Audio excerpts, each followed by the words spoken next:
क्या तुम्हें याद है वो डरावने विलेंस, वो मजेदार एपिसोड्स और करेज के थ्रिलिंग एडवेंचर्स? तो जानता है इस कार्टून की 10 माइंड ब्लोइंग बातें। चलो इस कार्यक्रम को रोककर हम आपके लिए लाए हैं करेज द कॉमेडी डॉग शो।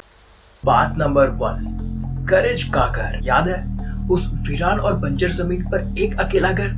ऐसा घर असल में एग्जिस्ट करता था। जब कहीं भयंकर डस्ट स्टॉर्म्स आती हैं तो लैंड के ड्राई होने के कारण वहाँ कोई फसल नहीं उग सकती। ये होता है डस्ट बॉल। और जब इस कार्टून के creator John R Dilworth dust ball की फोटोज देख रहे थे तो वो ये फोटो देख के इंस्पायर हुए और इसीलिए करेज का घर ऐसा है। बात नंबर 2, फैन थियरीज। ये कार्टून अपने आप में ही क्रेजी है, लेकिन इससे ज्यादा क्रेजी है इस कार्टून की फैन थियरीज, जिसमें से एक थियरी है कि करेज के साइकोलॉजिकल डिसऑर्डर के कारण वो हेलुसिनेट करता था।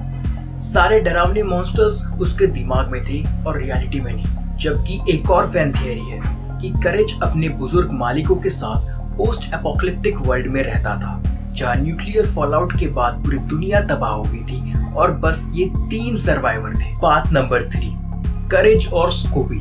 हाँ बिल्कुल सही, स्कूबी। 2021 में एक जबरदस्त क्रॉसओवर मूवी आई थी, straight out of nowhere, Scooby Doo meets courage the cowardly dog. इसमें स्कूबी और उसके दोस्त पहली बार मिलते हैं करेज, म्यूरियल और यूस्टस से। ये आइडिया पहले स्कूबी डू एंड गेस हू के एक एपिसोड के लिए पिच हुई थी, लेकिन बाद में ये बनी एक धमाकेदार मूवी। बात number 4, Easter eggs. Film makers अक्सर अपनी मूवीज में हिडन डिटेल्स रखते हैं और ऐसे ही इस कार्टून में भी ईस्टर एग्स थे, जैसे दिली सेज पोस्टर्स। इसमें अलग अलग इंस्ट्रक्शंस लिखे हुए थे, जैसे wash your hands, read a book और डोंट स्मोक। इन ईस्टर एग्स की खासियत थी कि वर्ड दिल, जो कि दिली सेज और इस कार्टून के क्रिएटर जॉन आर दिलवर्थ के नाम में कॉमन था।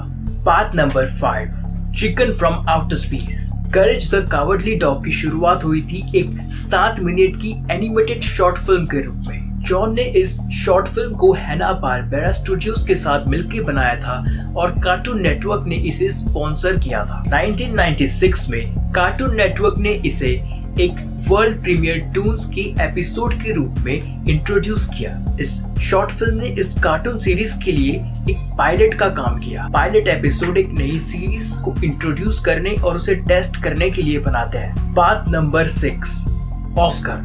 हाँ Oscar. Chicken from outer space को बेस्ट एनिमेटेड शॉर्ट फिल्म के लिए ऑस्कर में नॉमिनेट किया गया था, लेकिन इस शॉर्ट फिल्म को ऑस्कर नहीं मिला और दूसरी short film Wallace and Gromit a close shave को ऑस्कर मिला। बात नंबर 7, बिली मैंडी और लाइफ में हड्डी।